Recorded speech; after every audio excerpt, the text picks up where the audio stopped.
More on our top story now. Fairfax Media's massive overhaul announced today. Joining me from Melbourne is the former editor of the Age, Andrew Jaspan. Andrew Jaspan, thank you very much for your time on Sky News Day. Tell me, what was your first reaction when you heard the news announced this morning? Initially, I thought it was a very good plan. It's called Fairfax of the Future. It actually is back to the future. This is about 5 to 10 years too late. But at least now we have a plan, and I salute the company for having the courage to actually come out with something which is sustainable, comprehensible, and has some logic to it, which in the past the company has failed to show. You call it courage. Others would say that it's brutal. 1,900 jobs to go. But having read what you've written online on the Conversation website, you point to some major mistakes that have been made in the past by management of Fairfax. Absolutely right. I just want to take your first point. The reason they're having to do this is there's been also, alongside a comprehensive collapse in advertising revenues. So in the last 3 years, we've seen a collapse, for example, at The Age, from a title which was making around 60 to 80 million to actually now flatlining, or some say making a loss. Now, this is not just the case at Fairfax, it's elsewhere, but the News Limited titles are doing much better. So there is a management issue as to how particularly the revenue side of the business has been run.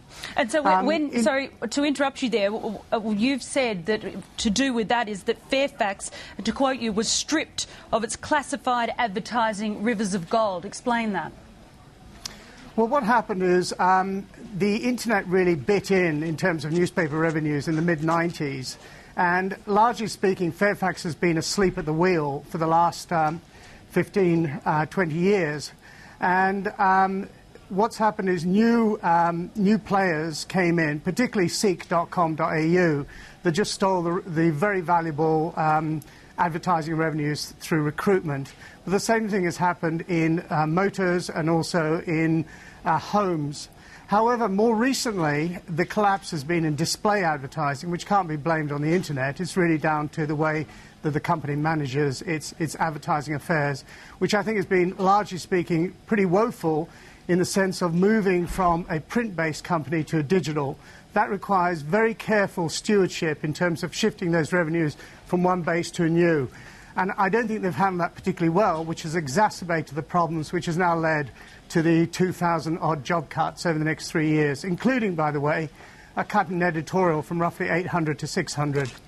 Right. Well, we heard earlier from a staff representative who said that they had no idea at this stage of whose jobs were on the line. We know about the closure of the 2 printing facilities, and we also know about the change to the format of the Herald and the Age newspapers. But editorially, do you think there are going to be further changes to kind of more of a unity between the newsrooms between Melbourne and Sydney? Is that what you think? Yes, and again, if I can just quickly comment on the move to the tabloid format, which, by the way, is the same format as Fairfax's Financial Review. I welcome that because the papers right now are unwieldy, they're too large, and they've been the same shape for about 155 years. They really belong to a time gone by, not to the modern, portable, miniaturized age. So I welcome that move as well. The question I have is, having announced it today, why is it taking them until March 2000 next year? If this was News Limited, they'd be doing it in 3 months' time. Again, it's just not being fleet of foot as part of the problem at Fairfax. In terms of the editorial coverage, what I understand is going to happen is that they will what's called nationalise the news, which means they will, largely speaking, merge the reporting teams in Melbourne and Sydney and produce one set of content which will have, as it were, regionalised versions for a Melbourne marketplace and a Sydney. But largely speaking, it's merging the two. Now, the plus side is it takes out a lot of costs. The downside is that it's, rather than having, say, 2 health reporters or 2 education reporters or 2 whatever, you'll be down to 1. So what the company have in effect done is reduce the number of voices available to Australia in certain areas by 50% by merging a lot of these functions. It makes business sense, but I'm not sure it makes editorial sense, particularly in a country where the real issues is concentration of the media and a lack of diversity.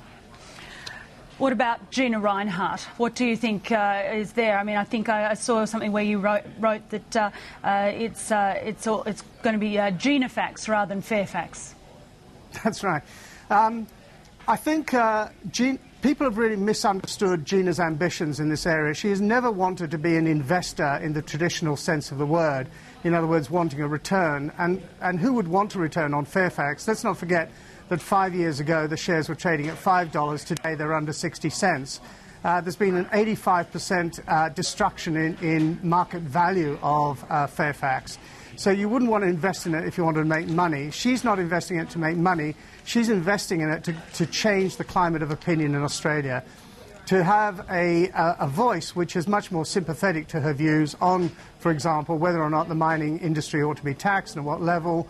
And the same thing goes for the carbon tax. She is, after all, a climate change denier, and she has sitting on her board the most prolific climate change denier, Ian Plimer, who sits on her boards. And I guess he'll play a role at Fairfax as well. In addition, she hopes to have at least 2 directors on her board. The other director is Jack Cowan, Hungry Jack, the hamburger guy. He's on record as saying he can't see why the directorial board of Fairfax should not have a say in the editorial direction of the papers. And I think that's the fault line right now between the, as it were, legacy or existing board and a new board that Gina will want to usher in when she takes effective control of the company. Andrew Jaspan, I do thank you very much for your insight into this incredible announcement this morning with regards to Fairfax, the Fairfax of the future, as it's been touted. Thanks so much for joining us on Newsday. My pleasure, and I hope any viewers will have a look at what I had to say on the Conversation website this morning. OK, and we'll get that address for them as well. It does make for interesting reading. Former editor of The Age, Andrew Jaspan there, talking to me from Melbourne.